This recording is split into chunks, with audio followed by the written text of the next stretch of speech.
at the height of Rome's period of anarchy during the 3rd century. With the empire on the very brink of total collapse, a group of tough soldier emperors took the throne for themselves and set about restoring what had been lost. One of these formidable men, Aurelian, took the Roman Empire with an iron grip, glued together its crumbling domain, and set the stage for another 2 centuries of dominance. Welcome to our video on the restorer of the world. We're not saying that the Roman Empire fell because they never used the sponsor of this video, NordVPN, but we're using it and doing really well. Fact: NordVPN is indispensable for the modern internet user. It is not only a VPN service that protects your communications and personal data, but its 5,500 superfast servers located in 60 countries will allow you to change your IP to avoid regional restrictions. Trust us, being geo-locked is no fun. And with NordVPN, you'll be able to connect to get more content out of your streaming subscriptions. Also, it's important to keep our browsing info safe from the prying eyes of the ISPs, and NordVPN will do just that. You can use it even in the countries where VPNs are banned. NordVPN never logs your data and protects your information in public spaces by using double data encryption. It works on Windows, Linux, iOS and Android, and has 24/7 customer support and a 30-day money-back guarantee. And most impressively, you can get all that for $3.49 per month.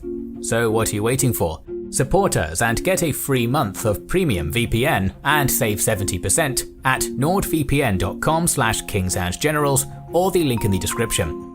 Don't forget to use the coupon code KingsandGenerals. One evening in early September of the year 268, Emperor Gallienus ate supper in his army's camp near Mediolanum, which was under siege. He was there to deal with a treacherous general named Aureolus, but that would not have been all on his mind. Rome was in total crisis.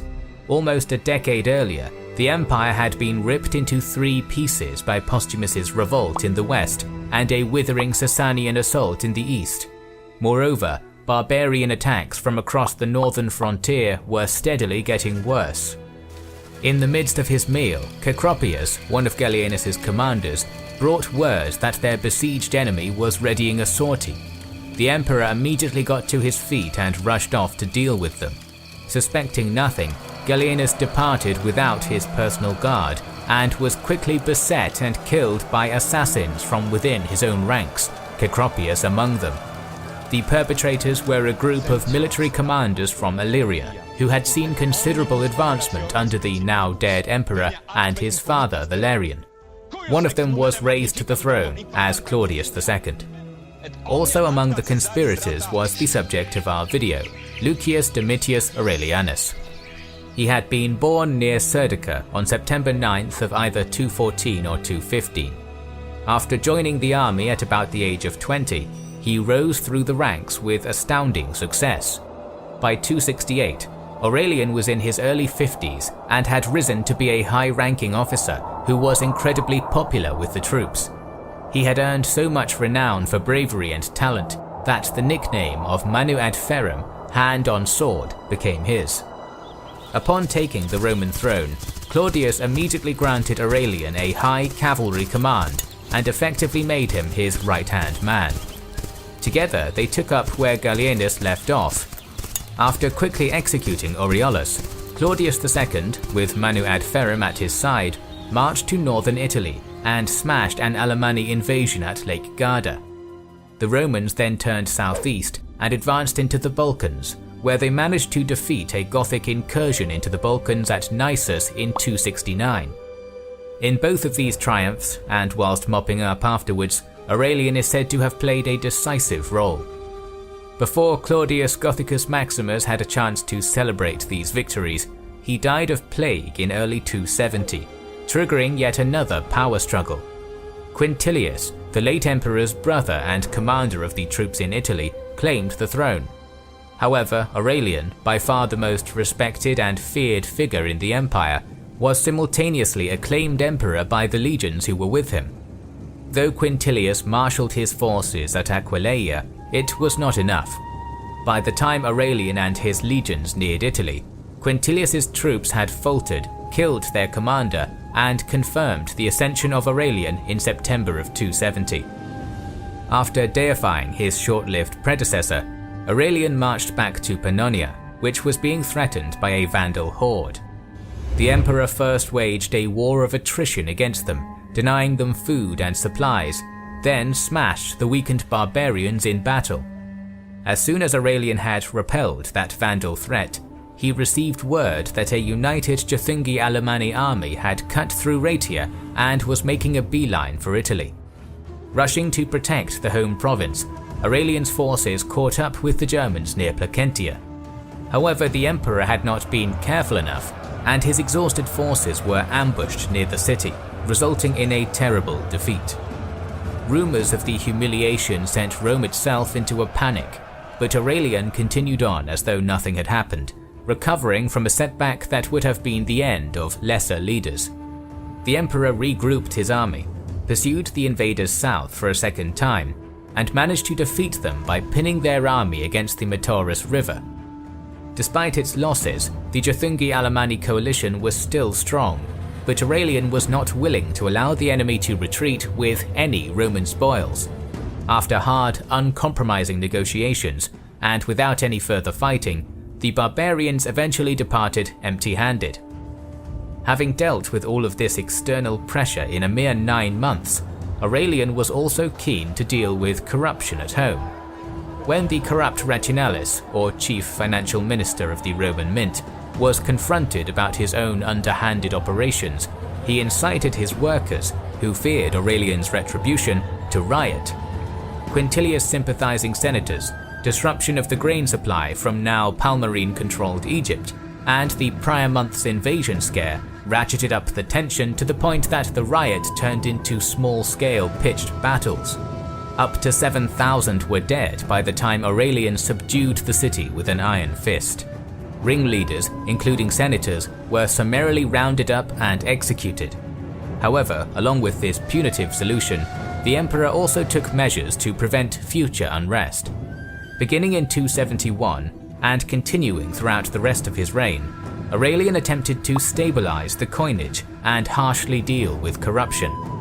Most notable of his financial reforms, however, was the strategic relocation of mints away from Rome, instead favoring strategic locations such as Milan and Siscia, where pay could more easily be transported to the armies. It was also clear to Aurelian that Rome's legions and age-old frontier defences were no longer sufficient to protect the empire's heartland. Individual cities now needed their own fortifications. So the construction of a series of practical, non-aesthetic defensive walls began around Rome, which still remain in the modern day, the Aurelian Walls. Having done this, Aurelian marshalled the legions and moved to meet a Gothic raid in the Balkans. He arrived during the autumn of 271 and quickly pushed them back across the river Danube. Not content to let the barbarians off so easily, the emperor crossed the river into enemy territory, defeated the Goths decisively, and killed their king, Cannibaldes. It is possible that this Gothic ruler was the same individual as Cniva, the raider who had defeated Decius at Abritus 2 decades earlier. In the wake of this last conflict, Aurelian acknowledged that the province of Dacia, which was beyond the Danube frontier, was a pointless exertion of imperial resources and a vulnerable gateway into the empire. To remedy this, Aurelian ordered that all legionary forces and citizens withdraw from the region, effectively abandoning the province. The border was consolidated and shortened on the near side of the river, and a deal was negotiated with a tribe of friendly Germans to settle in the abandoned area as a buffer. It must have been a big step for the conservative Romans to voluntarily and pragmatically admit to this, and it is a sign of Aurelian's adaptable and charismatic nature. With his central section of the empire safe for the time being, Aurelian set about mustering one of the greatest armies of the 3rd century throughout the winter months of 271. It was made up of some of the most veteran military units in the empire, including a core of legions from Pannonia, Raetia, Noricum and Moesia. To supplement that, Aurelian also brought along some loyal elite Vexellationes which had been with him since the beginning, along with contingents of Dalmatian and Mauritanian cavalry who had proven their worth in the Gothic War. When spring of 272 was near, the emperor ferried his great invading force across the Hellespont and began a steady march across Asia Minor. His ultimate aim was an ambitious one: to reclaim the Eastern Empire from the de facto Palmyrene ruler Zenobia, who ruled on behalf of her young son Vabilathus. As Aurelian rode at the head of the main field army, he also sent a naval task force to reclaim Egypt in May. It was possibly, but not certainly, under the command of future Emperor Probus. Very little detail is known of the campaign, but the recently captured Palmyrene possession was weakly held, and the Romans recaptured it by midsummer. Meanwhile, to the north, Aurelian's advance was almost totally unopposed until he reached the Cappadocian city of Tyana, which refused to admit the emperor. He was so infuriated by this defiance that he pledged not to leave even a dog alive once the city fell to his armies.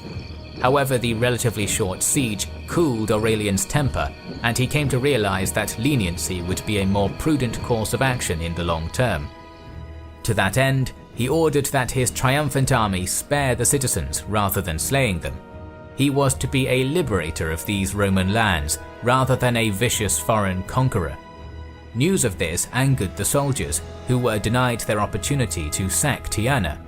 They reminded Aurelian of the pledge he had made, but the emperor was not intimidated, replying that, "I did indeed decree that no dog should be allowed to live. Well then, kill all the dogs." The angry soldiers were pleased with the joke and set about carrying out their ruler's orders with calmed tempers. Such clemency proved to be a wise strategy. After Tyana, no city in Asia Minor resisted Aurelian's march, and he emerged from the Cilician gates into Syria, ready to confront the Palmyrenes in their home territory. Zenobia's greatest general, Zabdas, placed his army in between Aurelian and Antioch. Instead of attacking the great city from the north, where the tactical incentive lay with Zabdas, Aurelian instead shifted his forces to outflank him from the east. Worrying that this would move the clash into unfavorable terrain and onto his own line of retreat, the Palmyrene general sent most of his cavalry to intercept Aurelian on the eastern shores of Lake Antioch. Rather than risking his infantry against Zabdas's cataphracts, the Roman emperor sent out his horsemen to bait the enemy into a trap. When the Palmyrene heavy cavalry charged, the lighter armored and armed Roman units fled at the first contact, fleeing several kilometers towards the town of Ime. When the overburdened cataphracts and their horses began to slow down from exhaustion, Aurelian's cavalry turned and countercharged them, scattering the Palmyrene forces, winning a decisive victory and allowing the emperor to sit on the enemy's line of retreat. Zenobia and Zabdas's defeat led them to abandon Antioch and retreat south to Emesa, where it is said that 60,000 of Aurelian's men faced 70,000 of Zenobia and Zabdas. Aurelian once again tried to lure the Palmyrene cataphractarii into a similar trap, but this time the maneuver went wrong and the emperor's cavalry caught the brunt of the enemy's charge, resulting in massive losses and a near rout. The veteran legions of Aurelian were still fighting, however, and they managed to break the Palmyrene infantry in front of them. On the flanks, Zenobia's cataphracts charged too far and were themselves cut to pieces when the Roman infantry pivoted to the wings and smashed into them. The queen fled Emesa to Palmyra, leaving so quickly that there was not even enough time to transport the treasury away from danger. As the sweltering high summer approached, Aurelian wasted no time and embarked on a grueling march east through the desert, putting the enemy capital under siege, whilst also securing a deal with local Bedouins to receive food. Realizing that her only hope for aid now was a personal appeal to the Sasanian king, Zenobia snuck through the Roman siege lines and attempted to flee into Persian territory on a camel. However, when the alarm was quickly raised, the Palmyrene ruler was captured by Aurelian's outriders and brought to the emperor. The besieged oasis's population was divided, but the emperor ended any uncertainty by ordering those who wished for peace to come out and surrender. At first, people were slow to do so, But when they witnessed Aurelian's mercy to the initial few, more and more came and submitted, giving him gifts and tribute in return for pardon. Without any further shedding of blood, Aurelian entered the city of Palmyra in total victory. Whilst present there, he trialed and executed some of the main enemy leaders, including Zabdas, imposed a garrison upon the city, and distributed much of its wealth to the soldiers. He also received an ambassador from the Sasanian Empire, who brought the Shah's congratulations on the great victory.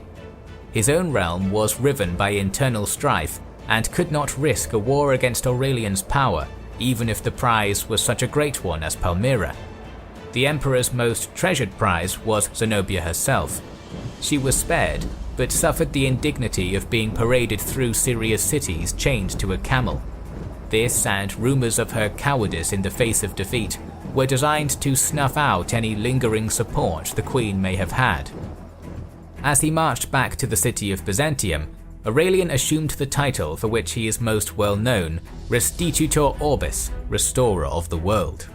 Still, he had much to do. Upon his arrival in Europe, Aurelian crushed yet another barbarian incursion into Moesia, but was then forced to return to Palmyra in early 273 upon receiving intelligence from a loyal subordinate in the area that the city's leaders intended to betray him. For the second time in less than a year, the presumably furious emperor approached Palmyra after a lightning-quick march which took the rebel leaders totally by surprise. There was no time to prepare proper defences, and Aurelian took the city swiftly.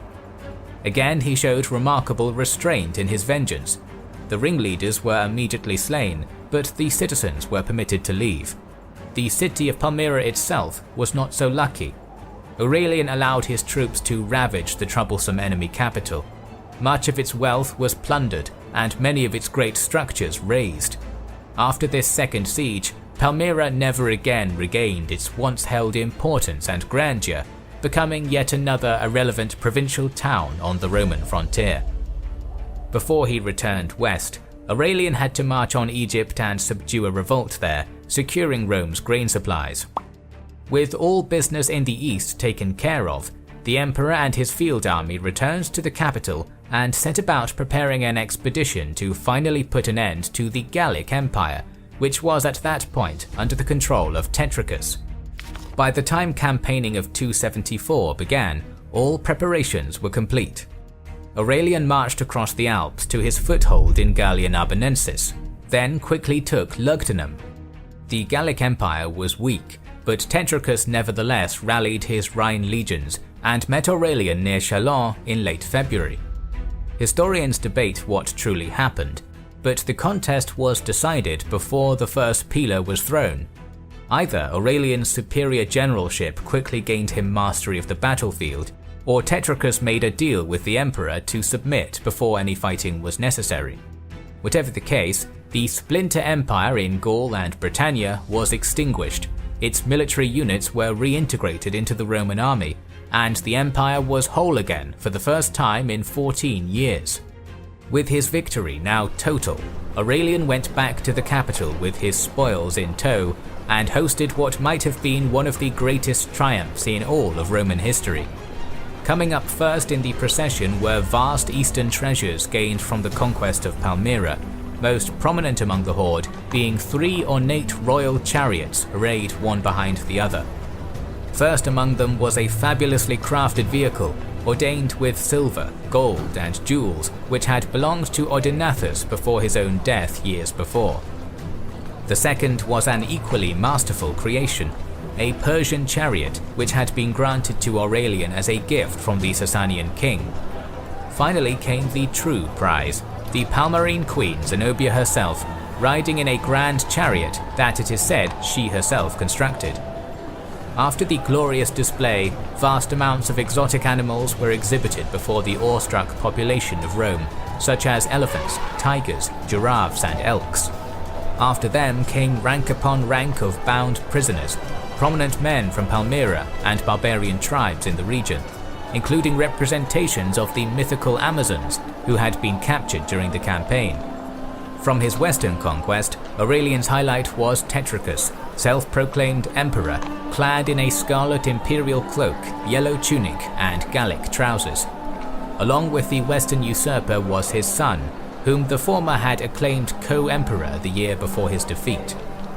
When the grand procession came to an end, vast entertainments were held for days afterwards, including theatrical plays, chariot races in the circus, wild beast hunts, gladiator fights, and even a naval battle reenactment. After all of the celebrations were over, Aurelian still could not or would not rest on his laurels.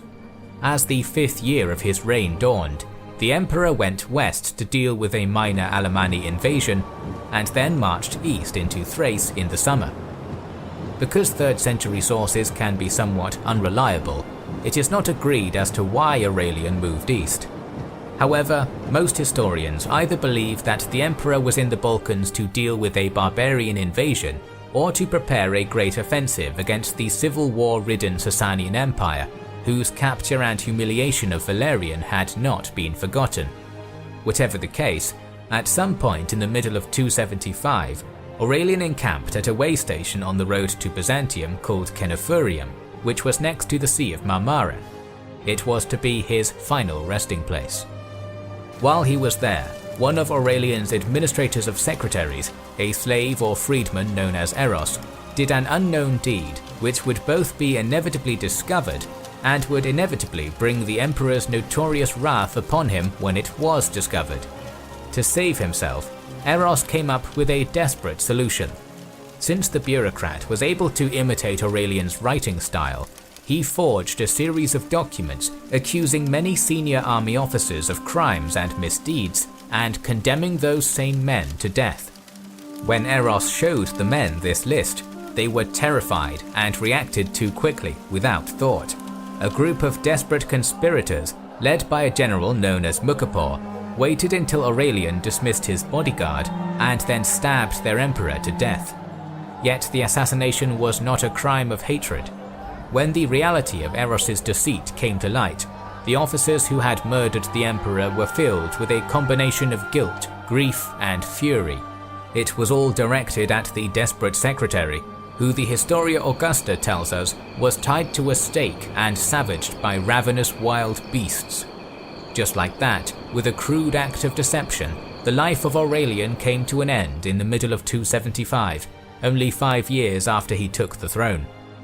Grief struck the entire empire when it learned of their great emperor's passing. To indicate just what a significant occasion it really was, the Senate and the army did not jostle to install the new emperor. Conversely, they even bestowed that right on the other party, aiming to push away the accusation of guilt. Eventually, Aurelian's second-in-command Probus came to the throne, and after a few more tentative years, Diocletian inherited the Roman Empire and ended the crisis years.